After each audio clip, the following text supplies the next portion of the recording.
This is episode 94 of the Equestrian Author Spotlight podcast. I'm Carly Cade, and today, Hope Ellis-Ashburn returns to the show.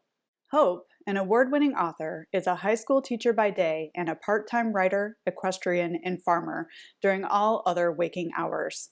Hope's writing has been featured in Equus, Horse Illustrated, the American Quarter Horse Journal, Arabian Horse Life, Sidelines, U.S. Equestrian, Hoofbeats, The Sound Advocate, Experience Arabian Horses, and Hobby Farms magazines. She has also been a featured writer on the Horse.com blog and has written a memoir, Always Hope, How Dairy Cows and Arabian Horses Inspired Grit in a Young Girl's Life. Hope lives with her husband and daughter in a remodeled farmhouse that dates back to 1927 and originally belonged to her husband's grandparents. The house is situated on a farm that has been in continuous operation by the same family for nearly 200 years. It is currently an Angus cow calf breed operation where Hope also keeps Sally, her half-Arabian mare, Harmony, a donkey, Gus and Daisy, two border collies, and Rose, a house cat. Today, Hope and I are discussing her reimagined version of Kimbrook Arabians, How an Unlikely Midwestern Couple Influenced an Ancient Breed. Now, let's get into the interview. Welcome to the Equestrian Author Spotlight podcast, a podcast featuring interviews with equestrian authors who love all things horses and writing about them. In each episode, you'll hear inspirational stories from horsebook authors, including writing advice and marketing tips to help you write your very own horsebook. If you're an author, aspire to be an author, or simply love horsebooks, then you are in the right place. I'm your host, Carly Cade, and creative writing makes my spurs jingle. Hi, everyone. Welcome to the Equestrian Author Spotlight podcast. I'm Carly Cade, and today I'm so happy to have Hope Ellis-Ashburn back on the show with me. Welcome, Hope. I'm so happy to see your lovely face. Hi, it's so good to see you. This is going to be a super great conversation because Hope has re-envisioned her very first book, and she's going to talk to us about how that goes and how she did it and how she tackled it. So let's talk about your re-release. You recently re-released your book, Kimbrook Arabians, How an Unlikely Midwestern Couple Influenced an Ancient Breed. Give us a little summary of what this book is about. I know your heart horse influenced your interest in really telling this story. So share with listeners a little bit about what this book is about. So this book is basically the history of a breeding program that bred Arabian horses over a 50-year time period. And it delves into a couple, Bill and Joanne Gutnick, the owners, who became my friends. It chronicles their lives from the very beginning, pre-horse, to the start of their breeding program all the way through to the end. It's very detailed and research-based in a way that is not boring. It's in a way that, it tells the story of their lives and their horses and the decisions that they made and how they arrived at that, and just kind of weaves everything together from the horses and the fabric into that. So if you just like a good horse story, if you like lots of good pictures, that piece is there. But then if you're someone who also enjoys that side of the breeding records of a program and the show records of the horses and the produce of the horses they bred, that part is there too. So I like to kind of think there's something for everybody in the book that has an interest in horses, whether it's Arabian horses or what have you. I love how you talked about it's fact-based, but it's not boring. And I think that is the interesting thing about writing something like this, like biographical, like a story where you're telling the story of somebody else's life. You can write it and it can read like a good horse story. Yes. In the way you set up the flow and the way your words tell their story. It might be about real people, but it's still a story. And I think it takes real talent to write that way. And you have a lot of experience researching and writing. You've written other books, but you're also a freelance journalist. So you have a lot of experience writing stories and telling stories of a true nature. I will say my copy editor, Toby Taylor, who is a member of the American Horse Publications that we both belong to, she was huge in that. In spite of my experience, one of the things that you and I have kind of talked about in the past is Bill and Joanne were very, very private people. And there was of things that they just didn't share, even with their family and very close friends. And then there was some fires that happened that destroyed a lot of the physical records. And it would have been very easy at different points in the book to say, you know what, this is not going to happen. I'm not going to be able to find this piece of the puzzle. And not to say that that didn't occasionally happen, but Toby, she's also an anthropologist as well as a copy editor.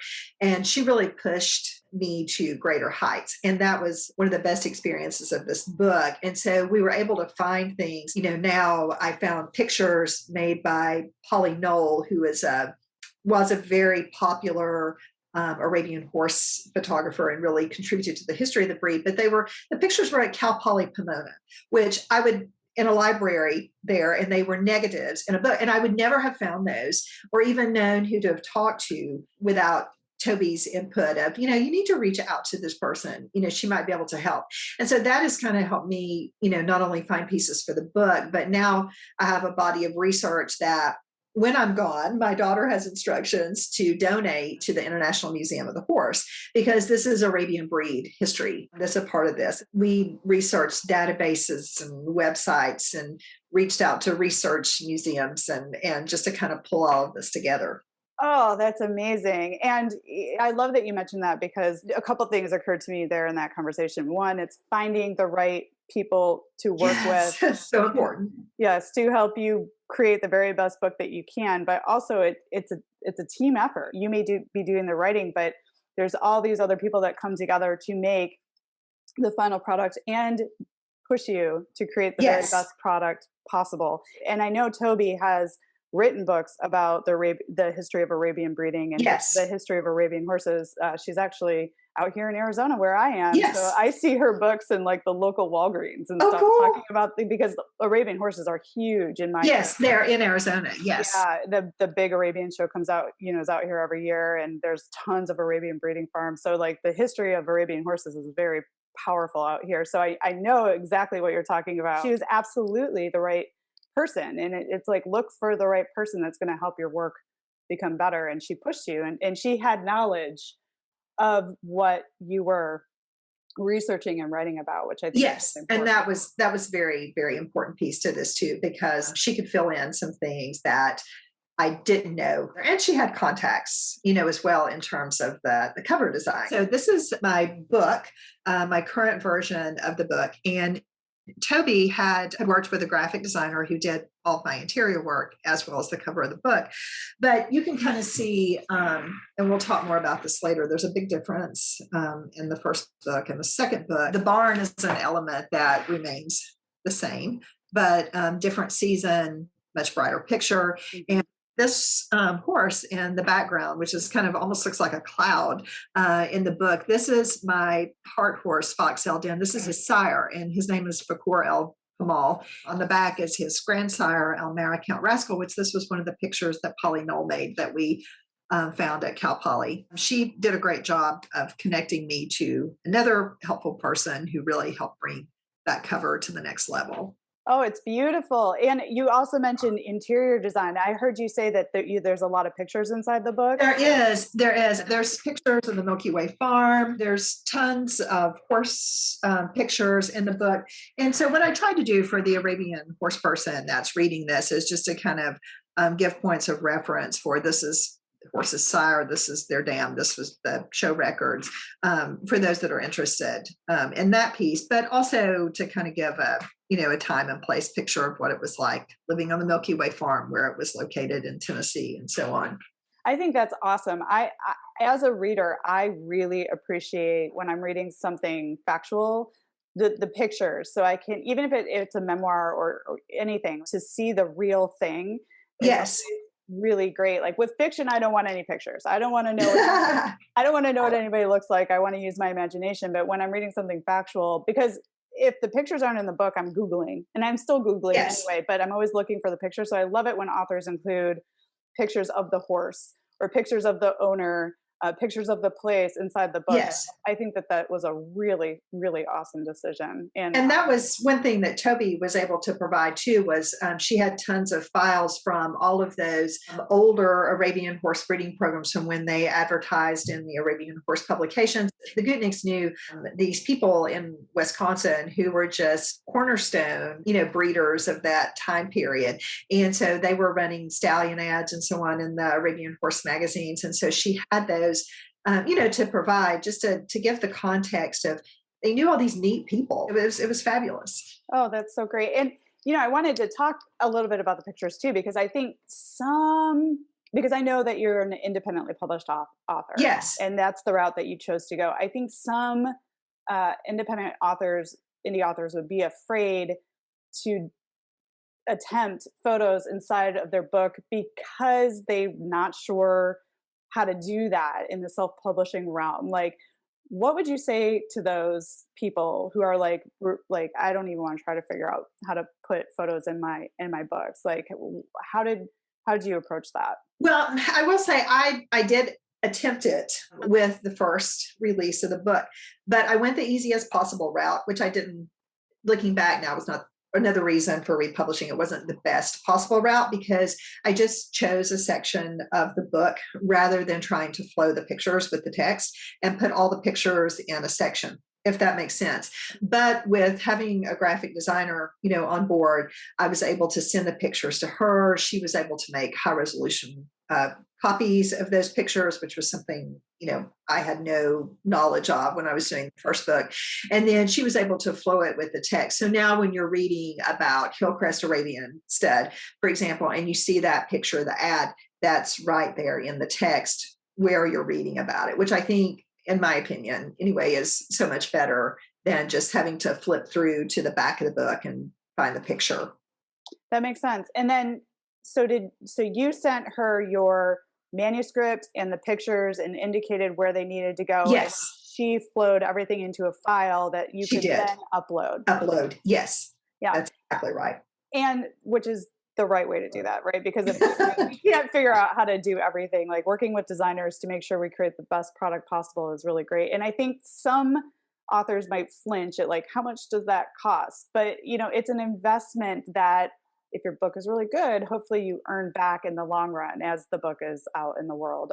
But I've found that you can find people that can do this for you, that it's not unreasonable. And I think for me, especially with this book, I mean, it was important with both books, but for me, this book was a growth book, this re-release, and it was about seeing what I was capable of producing, like the highest level of product that I was able of producing. And so that was another big reason for me for making that, investment. And the cover is beautiful and the interior design.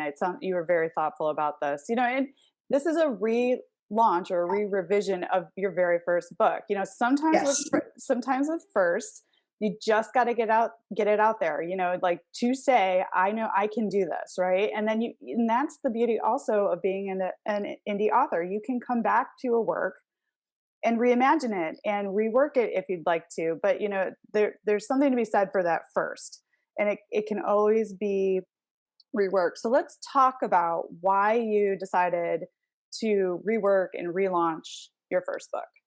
So this is kind of a neat story. After my first book came out, periodically as just a part of some of the project that I was working on, I would discover bits and pieces of information about it. And there was no, at that point, consideration that I was going to redo the book, but just more of a, hey, that's kind of neat. I'd like to go back and look at that at some point. I'm just going to stick this in a file in my computer. Or somebody would tag me on Facebook with a picture of a Kimbrook horse. Well, that's cool. I'll just put this in my little, my file here. And then last year, I was leaving work one day and I'm flipping through my phone, walking down the halls. I'm headed out to the parking lot. And this gentleman from Milwaukee, Wisconsin, Brandon Rowe, he was a business owner in Milwaukee, and his business, Pet Law Services, was about to reach a milestone. And he was piecing together the history of his business, which happened to be a previous business owned by the Gutnicks. And so he said he had been searching for years, but he had never Googled Bill and Joanne's name together. He had always just Googled Joanne Gutnick or Bill Gutnick. And sometimes you get lost, like that in your research. You just don't think this aha moment. And so he had Googled their names together, and he found me because of the first book.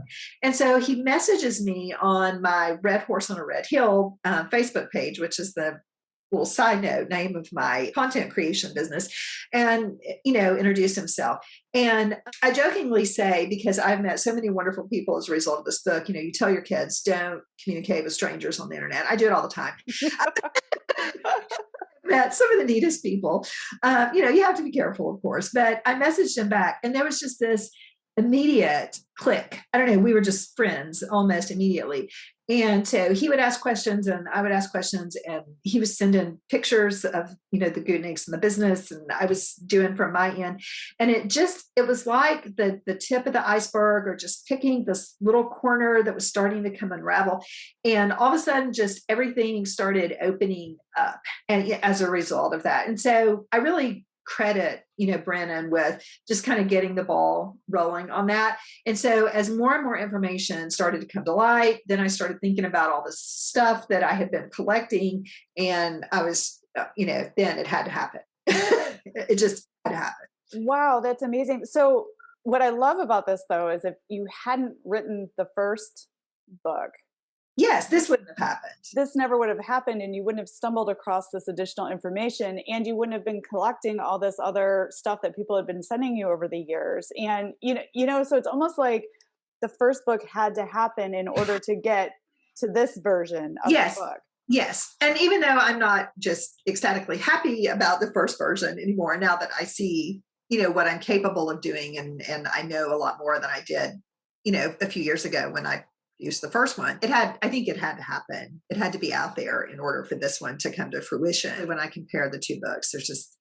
night and day different. Yeah. And there's been growth for you as a writer through your career. Yes. And now you have a lot more information, and you've worked with, you didn't work with Toby on the first book, right? No, I did not. And so, and Toby and I didn't know each other really well then. We just had kind of developed a friendship, result of HP. And, it just and I will even say Susan Freeland, who is a mutual friend of the two of us. HP is such an integral part of this book because, I bounced title ideas off of Susan and some other friends of ours. And Susan was the one that ultimately, came up with one that was just really resonated. Again, it takes a tribe, a herd, a team to get to where you want it to be. And I will say, yes, American Horse Publications has been an incredible organization. That's where you and I met. That's where I met Toby. You met Toby. That's where Susan Freeland and I met, and so many others of us. And we're creating this cool little tribe of authors who unite and work together and support each other, who we can bounce ideas off or ask questions of. So I highly recommend American Horse Publications. I mean, there's editors, there's freelancers, there's journalists, there's authors, there's brands, there's marketers, there's pretty much anything. Everything. Anything you can think of in the horse world. It's a great place to meet and network and connect with people and create lifelong friendships, because that has certainly happened for me. So from what I understand, we were talking a little bit before the interview got started. This book is the same topic, but it is completely reimagined. You've got a new ISBN number for it, a new cover. The content is, from what I understand, dramatically different. Yes. So it's almost like, it's almost not even a relaunch. It's like a brand new book. So did you leave the older book, the first book, out in the world, or did you decide to take that down from Amazon and then put this one up? So I've taken it down from Amazon, but of course, older versions of the book are still available. And so that's hard, but that's still out there. And I think it has probably created a little bit, not a huge, but a little bit of an obstacle for me in terms of marketing this book, because I think especially people who bought the first book are kind of looking at why would I buy this new book when the topic's the same. So it's been really getting that information, out there that you won't feel like you've read this book before. But another piece of that Toby suggested was reaching out to some friends of the Gutnicks to see who might be interested among them of writing a foreword for the book. And so that person that we ended up choosing was Madge Gooney. And Madge is in her own right a phenomenal person. And she has her own book out, but she was also the owner of Hillcrest Arabian Stud. And she was one of the Arabian breeding farms that surrounded the Gootniks that was socially friends with the Gootniks, but also friends through the Arabian Horse Club. They were friends through dogs. The Gootniks used to breed German Shepherd dogs. And so she had an intimate relationship with them, but she's also a name in the Arabian industry. And so people recognize, her as putting a number of national champion Arabian horses, on the ground. And I was so fortunate. And this is just another example. I dug up her number and gave her a call, and she doesn't have to speak to this complete stranger who's, reached out to her. She doesn't have to write a forward, for my book, but we developed a relationship as well. And I'm so thankful to her, that she shared who the Gootniks were in that period before I knew them. And we're just getting started with Arabian horses. And so she wrote the foreword for my book. And that was another thing, like I said, that Toby suggested, that maybe when people read the book that, I'm certainly not as established as Madge, who's, in her 80s. People may look at my name and be like, well, who the heck is this, woman that's writing, this book? But if Madge is putting her stamp of approval, of the information and the material and writing the foreword, that lends some credibility, to the new piece. And so I'm ecstatic that, she chose to be a part of the process. Well, what a great idea by your editor, your developmental editor, Toby. But also, I love how horses bring people together. Oh, my goodness. Yes. And then also being a writer of a book, because for some reason, it's just, you're able to connect. I mean, horse people are great, like you reach out to them and you're able to really connect. Yes. And I find it's a little bit easier because we have the horses in common, but also writing a book, I've reached out to so many people, doing this podcast because I wrote a book, it almost pushes you to reach out to people that you would be nervous to do. Yes. For any other reason. And my heart was beating super fast when I called Madge the first time. But she was so, she's so welcoming. She's, like I said, she's in her 80s, now, and just sharp and witty and fun, to talk with, and we exchange emails, and so this was adding another friend to a long, list of people I've met because of horses and riding. Yeah. And I love that you wrote this book because you knew them, right? And yes. In the beginning, people are like, well, who is this person? But you actually knew them, and you have a vested interest in your heart and your love for these people and telling their story accurately and adding to it once you've gathered more information, because from what I'm hearing is that these are private people who did a lot of good in the world. And this version of the book came out of you learning more and more and more about them and connecting with people who knew them, who could add pieces to the puzzle. Because it's not like you can go to the library and get, the racetrack history of Secretariat to write a book about. Right. It. You had to deep dive and really, really put on your investigative hat and find out information about these people who you knew, but who are also fiercely private. So, and I will, the barn that's pictured on the front of my book, that was rebuilt, after a fire. But when the barn burned in Pulaski, that destroyed all paper documentation. I mean, it was essentially gone. And so unless it was going to be found like at Cal Poly or, even on sites like ancestry.com, or even just from pictures that I had, because, they weren't just my friends. I worked for them for a period of time, as well on their breeding program. So unless it was from my files or something like that, it wasn't going to exist. And I will never forget the day that they bred and showed German Shepherd dogs very successfully before they got into Arabian horses. But I will never forget the day that Toby made this discovery, and she said, you need to check this out. And she said, and so I started digging more, and she started digging more. And we actually found a picture of Joanne showing one of the dogs in a newspaper article. And then, and see that it would just happen to be like newspapers.com type deal from that era. And then we found that led to actually finding a quality picture that we could use in the book of one of Joanne's very popular dogs. And that's how it was the smoking gun for knowing that Kimbrook Kennel was how she got the name for Kimbrook Farm. And until then, that was just kind of something I thought I remembered her saying, but that solidified it because all of her German Shepherd dogs had the Kimbrook prefix before. So anyway, the whole process was fascinating, and it was hard as heck, and it was stressful, and yet it was fun and enjoyable and a roller coaster ride all at the same time, and just meeting tons of people. Wow. Yeah. And learning more about these people that were important to you, but like digging, I hear you really dug in. So on this re-release, I mean, again, it occurs to me that this is like a whole new book. So did you like take your old manuscript and like move it back to your computer and start dissecting it? Like, talk to us about the actual rewrite process of this. So because it had been a few years since I had released the first book, one of the first things I did was just to reread the book. Mm-hmm. I wrote myself, and it wasn't a terribly lengthy one. And then, but after I had pulled it up, and of course I had the printed copy as well, but pulled it up on my computer and reread the manuscript. Then I started taking that and looking at comparing that to things that I had found or things that people had sent me. I will say just for example, the national champion that they bred, her name was Varushka. She was, I love that name. It just resonates, but her name was Varushka. But, I just had a small blurb of information about Varushka in the first book.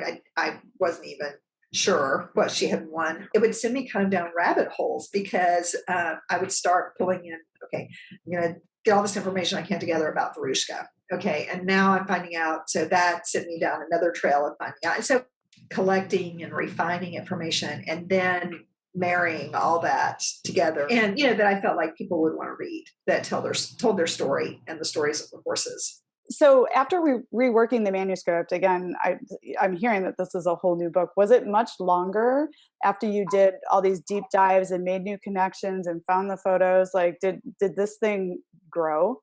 So it kind of to give you a visual, and then I can tell you an exact page count, but you can see the difference in thickness of the two books. But the first book was 81 pages, and this one is 236 pages. So it grew significantly as a result of the research and the connections that I made. And I'm really proud of that. I feel like I've given a very good, honest representation of the Kimbrook program. And so, and not just, of that, I think anybody else, and this is one thing that Toby and I've kind of talked about, and one reason, I sent free copies to the research libraries that helped me. And one reason that I'm going to donate my papers when I'm done is just, historically, there were not a lot of farms that lasted, a 50-year time period that started in the 60s and present day. And so I want someone who's maybe interested in researching their horse that had Kimbrook bloodlines, because this wasn't the big name breeders that were out there that there are things written about and are publications, to pick up. This is a couple that had no previous experience, with Arabian horses. There was, and then ended up creating something from that, in spite of that. And so hopefully, researchers, in the future can look at the book and say, okay, my horse came from here, or I just want to know what it was like for the average person to breed Arabian horses. I can go and look at this book and see how that happened and what that looked like. That is amazing. And there's still Kimbrook horses and bloodlines out there. There are. And, they're obviously getting fewer and fewer, as you look back in the pedigrees. I'm always amazed, even with Fox, there were, it was always cool to see, desert bred in his pedigree. There was no even name. He went so far back. Some of those bloodlines, are still alive and well today, but they're just getting further and further back, in the pedigrees. And you're preserving the history of what these people did and their contributions to the Arabian breed. I know that the history of the Arabian breed is really deep, and there are a lot of people that brought horses over from Europe and Poland, and they're from like all over the place. Yes. And it started and became this huge thing in the States, and this history is really important to the breed, and commemorating the people who have been a contribution, and you've done that. And you own the small people who just didn't get their names, out there because they weren't big time, and they didn't have financial resources to, to breed on that large scale. But it's, doing what you can with what you have. And And that's what they did. yeah, and I love that you're donating your research so this stays alive and people will understand where it's coming from. And you're donating the book to the libraries that manage a lot of this history. That's really an incredible contribution. This is a story that might not have been told without you, Hope. Even Right. Well, and that's what I attempted to do is I there wasn't going to be anybody but me. And that it's kind of humbling almost, to think of just I'm the keeper, of the Kimbrook papers. Joanne had a son from her first marriage, but he wasn't a horse person and, wasn't tremendously interested. And I was able to interview him and get some information, personal information from the book. But in terms of, the breeding records and the horses and that type of thing, that's it. That's me. And so that was why it was important to me to get that, into the research libraries. what a fascinating story. And you are also a freelance writer. You've written for Equus, the American Quarter Horse Journal, the Horse.com, Arabian Horse Life, Experience Arabian Horses, Horse Illustrated, Sidelines, US Equestrian, Hoofbeats, Hobby Farms, and more. Did freelancing give you the confidence, to write a book, but also did that experience help you conduct the interviews that you did and, really like take on the research? Because I imagine you have to do a lot of research when you're writing articles for publications of that. Yes. And it definitely helped me with the interviews in terms of that. And that was another thing with the first book. I did things kind of backwards. So I published the book and then I got into freelance writing. I think, now having that freelance experience, it's about the interviews, honing the skill, but it's also about honing the skill with writing. And it's a different type of writing. I had to learn with my books. A lot of times I'm limited to a word count when I'm writing a piece for a magazine, but with the book, you actually wanted it to be longer instead of a concise version. So there's a little bit of difference there, but the freelance piece really improved my writing, I think. And even though it's there's a little bit different, there's a lot more commonalities than there are differences. Mm-hmm. And I love that you mentioned that you wrote the book before you deep dived into freelance writing Because why not? So. Yeah, well, no, I mean that's Yeah. that's how a lot of people start, right? You start Right. you got to start somewhere, and then then your writing life takes off, and it kind of takes you in different directions, and you get exposed to different kinds of writing, and then your writing grows, and it's almost like you got the backbone for exactly what you needed to create this version of the book with all the historical information that you're interested in, because it never would have happened if you hadn't written that first one that was Right. pages Right. long. And then So you have to give it credit. And yeah. then, like I said, you have to give that credit, even though maybe it's not ideal. I do have to give it credit for being out there, because none of that great unraveling and opening up of information would not have happened without it. But everything that's happened since then kind of led to now. And I haven't figured out that exact ingredient and mix yet in terms of marketing, because I think this is kind of new. I'm not sure a lot of people have gone back and just completely gutted, their first and then given it a new ISBN number, a new title, a new name. I did want to keep Kimbrook in the title. And so that was important just to me to have that piece in there. So I'm sure that probably hurts a little bit, but in terms of marketing, because they do share a similar title, although not identical, but there's enough different about it that I'm trying to get that word out there that you won't be disappointed in terms of that you should in no way feel like you're reading the same material. And it's a learning process every day. It's something new, and I learned something more, and that's what's important. Yeah, I mean, I can really envision a strong messaging campaign to the Arabian community, but not only that, but people who are interested in the history of horses, and just have this conversation that there was this great breakthrough that you had after having this meaningful book that you wrote about these people that were so important in your life, but then there was this breakthrough because of that, and then this new book emerged which expands on the 81-page book and just really tells a complete story with deep dives into the history and new interviews. And I think there's a way you can create a campaign that just really says, like, it's not the same book. This is a reimagined book. It's not a rebrand. It's completely all new material. Yeah, I mean, it's because, at first I was thinking it's just, an expanded version, but not even that. It's like it's a reimagined, and you did take down the other one, which means that this is the replacement. That Yes. a lot of authors would probably feel uncomfortable that there's another version of the book in the world, but I think the way that you told the story is really important, because without that first stab, this one would not Right. exist. Yeah. And I think too, in terms of marketing as well, I like to share with readers that if you've read Always Hope, or maybe you read, it first, that is, and from having read it, there's some chapters in there devoted to my heart horse Fox. And you see my personal relationship in there with a Kimbrook horse. But the new book, the new Kimbrook book is not about that personal relationship. I mean, it is, completely different from there. So if you read one, I think you're kind of going to want to read the other, because if you see the science and the ideas and the thoughts that went into breeding Fox, if you read the Kimbrook book first, but then you can see, oh, I had this deeply personal relationship with this horse in my memoir. So they're not a series, but they're connected. And so that's another part of the marketing piece that I think is helpful.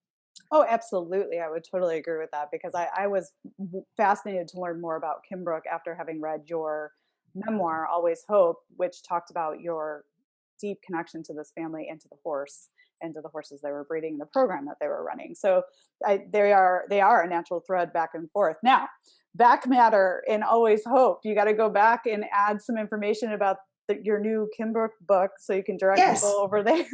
Yes, and that was part of the the learning process too. So I'd had another graphic designer and editor and all of that for the previous book. Of course, that material was mine. She was gracious enough to give that to me. But I have even, my current graphic designer has even worked with me on getting those updates done, so that people who buy Always Hope and maybe want more and want to know more can certainly look and easily find that information.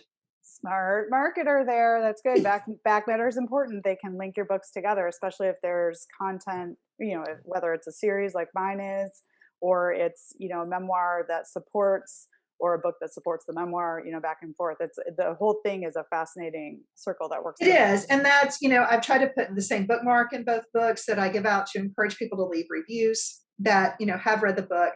But then I also stick my business card in there, which has a QR code to my LinkedIn account. So you can, if you just want to read some of my other work that's not book related, but my freelance content that I create, there's true horse stories in there. There's, true journalism stories in there. There's a little bit of everything. And so anybody that's interested can scan it on their smartphone and go straight to the LinkedIn profile and kind of read up on some of those things. Oh, that's so smart. Because somebody that reads your book is going to be interested in other things that you've written, especially because everything kind of circulates around agriculture and horses and the rural way of living and breeding great Arabian horses and the contribution to history. I mean, you are contributing to history with both your memoir and the Kimbrook story, and then you cover all ranges of topics in your freelance work.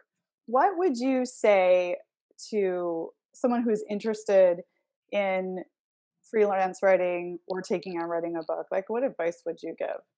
Well, in terms of writing a book, I would definitely say don't go it alone. Like the first time. I mean, hopefully teach others not to go by my mistakes.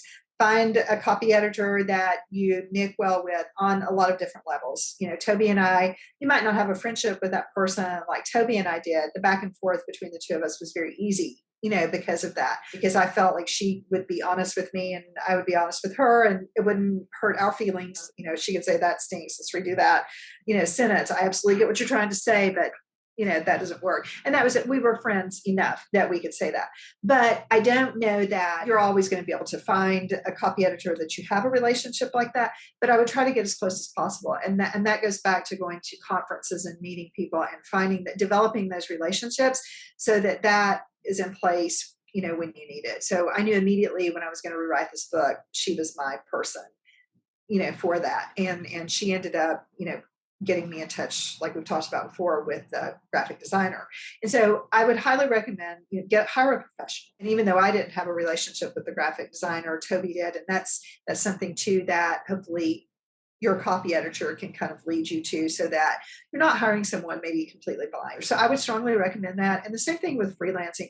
It's all about networking. And, I started with one publication, and it's kind of mushroomed out from there just because of going and networking and talking to people and, exchanging ideas and that type of thing, but not trying to be alone, because we've said this many times throughout the interview. It's a tribe. Mhm. And we're all supporting each other. It's not about, I don't see you as a competitor, or I see you as a coworker, a compatriot. And so we're not competing against one another. We're all with each other, helping each other out with our strengths and weaknesses and that sort of thing.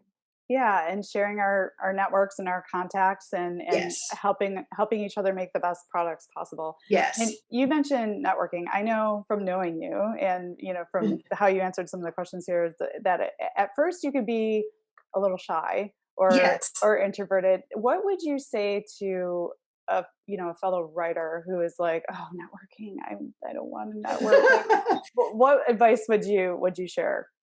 Think one of the things that, and I haven't always, written stories, but I used to be an introvert in sales and marketing, which is completely opposite of one another.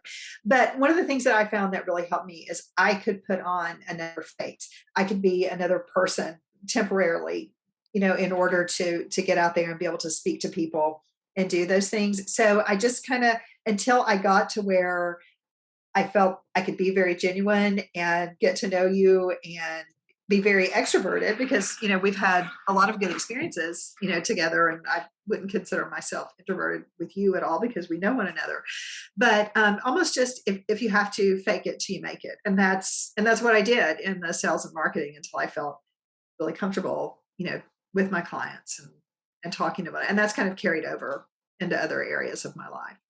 Yeah, fake it till you make it, or I like to say practice, practice, practice, practice. Yes. It might not, Yes. it's just like writing. It might not be comfortable at first, and I'm the same way. You hope I would, I may occur extroverted, but in the beginning of my corporate career, I was hopelessly shy and not sure of my words. And the more I practiced, and the more I just put myself out there and Definitely. got out of my head, the easier it became. But I would Yes. say at like a place like American Horse Publications, we all have the horse in common, so it's very easy to strike up It is. conversations. It is. And then from there, it just expands. You meet people that all know and love the same things that Mhm. you do, and it's fantastic. It's wonderful. And you just have to have the courage to put yourself out there initially, and everything else will take care of itself from Uh, there. yeah, great advice. I couldn't agree more. Yeah, it's just have the courage, generate the courage, and a great place to start, like we said, is a place where people share what you're interested in, and Yes. are friendly. It's a great place to start before you get out to those like more challenging places, perhaps like Yes. the business workplace shoots you into. So yeah, the American Horse Publication is a great place to do that. Now, I would always love to ask these questions because I think every author answers a little bit differently. But for you, what has been the very best part of your writing life? And then on the flip side, what's been the most challenging? The best part is just, well, meeting people, first of all. But then just recently, a piece that I had written for a new client in hobby farms, and they had a 20-year anniversary best of, like, their best articles over the last 20 years. And this piece that I had written for them made that publication. And so those are some of the best moments, when you get that. The worst part, I guess, for me is not being able to do this full time. And so sometimes I do feel segmented, and sometimes I do feel like that makes what I do a little bit harder, because I'm not always able to go to a conference that I want to go to, because this is not, writing is not my job. When you're torn between all the different things that you want to work on, and maybe I don't get to spend, this is something I love and I'm very passionate about, but maybe I need to get something done for my day job first before I can work on that. And so those are things that are very hard for me. Mm, yeah, and I totally agree with you. But kudos to you for making room for it, because I know you're a very very busy person. You and your family live on a Tennessee century farm where you raise hay and black Angus cattle in a cow-calf breed operation. In addition, you are the freelance writer, an author, you run your own business, Red Horse on a Red Hill Communications, you're a horse owner, you're a mother, and you're a classroom teacher. Share, I don't know. I mean, you are an incredible woman and you're making room for your passions. Like, talk to listeners about how you do fit room in for your passion when you are so busy. Like, I mean, that's a lot to juggle. It's about finding me time. It's about finding you're happy, because writing, for example, is very therapeutic for me. And it's not, it doesn't matter what the topic is. I love to write. And so even if I've had a very challenging day at school and I'm very tired and I'm exhausted, carving out some time to sit down and work on a project that I'm working on is not like a second job for me. Going out and working on the farm is not like a second job. For me, those are things that definitely are just, they're me time. They make me feel better, calmer, more centered, and able to go back and tackle, the challenges of my classroom teacher position. And I do believe that you will eventually be able to do this full time, because you're putting in the time and you're making the connections and you're doing the right things and you're writing these books. And I think a lot of us struggle with that, right? It's like in order to do what we love to do, we have to make the money to be able to do that by doing something that is stressful, Right. And it's not that I don't love the contributions of being a classroom teacher, but in my mind almost, and we kind of talked about this, I'm getting older. I just had a big birthday, and I'm thinking in terms, now I'm seeing, retirement as a light at the end of the tunnel. And so I'm, almost kind of, thinking this would be a great way to supplement my retirement, income a few years into the future. And you're setting the framework for that to exist with what you're doing right now. Yes. You probably can't do as many projects as you will do then, but you're at least doing that, and your foot's in the door, and you've got great relationships, and you've got, 2 books, and I'm sure there's more coming, which is my next question. Like, what are you curious about? What's next for you? I mean, you've just reimagined this book and this huge contribution to a family that was important to you and to the history of Arabian horses. Do you have your eyes on anything in the future? Well, I tell you, one of the things that is I'm really excited about right now is last year I had written my first article for Hobby Farms magazine, and I wrote a couple more for them this year. And they're really my first non-horse client. I've written for a ton of horse publications, and I love working with them, and I want to continue to do so, obviously, because that's my heart and my passion. But I also have a background with all animals: chickens, hogs, goats. I mean, the whole gamut. And so I have really enjoyed writing these pieces for Hobby Farms, and have even got to go on location and explore a little bit of a photography piece, of that, by taking pictures to complement my work. And so I'm kind of interested to see where that goes. I would like to, expand some more in that area, because it is, interesting to include some different topics and subjects, and to kind of dust the cobwebs off that knowledge. It's been kind of sitting back there, excuse me, while I'm writing the horse pieces and work with that. The article that I was mentioning that got into the best 20 years of Hobby Farms was about raising hogs on a small farm. And I just wrote a piece about doing business with a chicken hatchery, and that published recently. So it's neat, and it's interesting, and it keeps things fresh and exciting. And I'm kind of excited to see where that goes. Oh, how cool. I love that. Yeah. And if you read Always Hope, which is Hope's memoir, you will fully understand the depth that she has with working with different livestock or things you'll find on the farm. I mean, she can literally doctor a cow. I thought that was amazing. For listeners who may not have heard of Hobby Farms, so you talk a little bit about the magazine and Sure. So the magazine is basically for small farmers, and in some cases farmers who are homesteaders. Readers are very much do-it-yourselfers, and so that really resonates with me, because that's who I am. It's a really neat publication that just covers a lot of different facets, from gardening to hogs, to sheep, to goats, to chickens, to, just raising your own food, and what that looks like, and how that works, and what are your processing options if you want to raise your own meat, or if you want to have a a fruit stand or a vegetable stand, or if you want to have people, come to your farm and buy your product. Oh, I love that. And it's preserving a way of life. Again, you are being a contribution to the history of what it's like. I mean, this is what people actually did. I mean, we're in a world that is becoming so disconnected from growing our own vegetables and being on a farm, or what that way of life was like. I have this inclination that things are going to come full circle and people are going to have those skills someday in the future. And that's yes, and that's exactly what that's about. Is people have that desire to get reconnected with the way of life. Before, all I knew was going to the grocery store. That's where meat comes from, as I go and buy it all. But except it doesn't.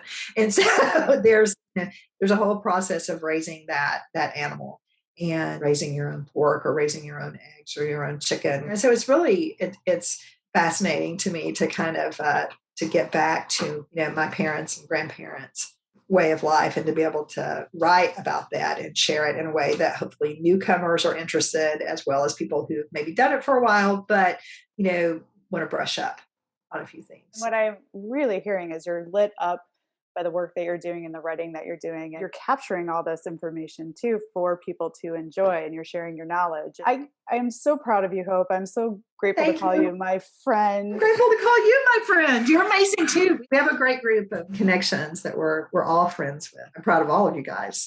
Yeah, I mean, we've all made a big difference in each other's growth since we've met each other. Like you said, generate the courage to talk to others, especially people who are in your wheelhouse, who write, who like horses, who do what you do. There's a lot of really cool women in the American horse publications, and men who will support you. Our dreams are capturable, and Hope is living proof of that. And she's just remastered an amazing book. Hope, would you share with listeners where they can find more information about you and find your books? So on Facebook, Red Horse on a Red Hill is one site, but then specifically with the Kimbrook book, I started a Kimbrook Arabians appreciation page. And so even now when I get new information, or I want to highlight or illustrate something from the book, I will post things on that page. So those are the two best venues on Facebook. I am Red Horse on a Red Hill on Instagram, and then I am just Hope Ellis-Ashburn on LinkedIn. And if you go there, you can find links to all of my published works that have links available that are published online. And my books right now are available at Amazon. I'm really fortunate. I'm exploring some other options currently, but I'm really fortunate that a local store supports local authors in a big way. And so they have a dedicated space for local authors. And so a little town just about 15 or 20 minutes away, Dunlap, Tennessee, local depot. My books I do signed copies of my books through them. And so I'm always looking for little opportunities like that as well. Yes, big shout out to our local bookstores who support local authors. So let's support our bookstores. But obviously, if you need it, it's on Amazon. But local bookshops rock. And Hope, I so appreciate the gift of your time. Thank you for coming on the show today. And I'm excited. I'm excited about your new release. Thank you. Thank you. Thanks for joining us this week on the Equestrian Author Spotlight podcast. I hope you enjoy these Q&A sessions with wonderful equine authors who love all things horses and writing, just like me. Visit my website, carlycadecreative.com, where you can read the show notes, and make sure you never miss a show by clicking the subscribe button now. This podcast is made possible by listeners like you. Thank you so much for your support. Want a free guide to secrets of horsebook authors? Gallop over to carlycadecreative.com/wisdom to have author advice delivered instantly to your inbox. If you are an author who writes about horses and would like to be spotlighted, please let me know. Visit my contact page at carlycadecreative.com to fill out a request. I'd be happy to have you on the show too. Thank you for tuning in to the Equestrian Author Spotlight podcast. See you next time. I'm your host, Carly Cade. Creative writing makes my spurs jingle.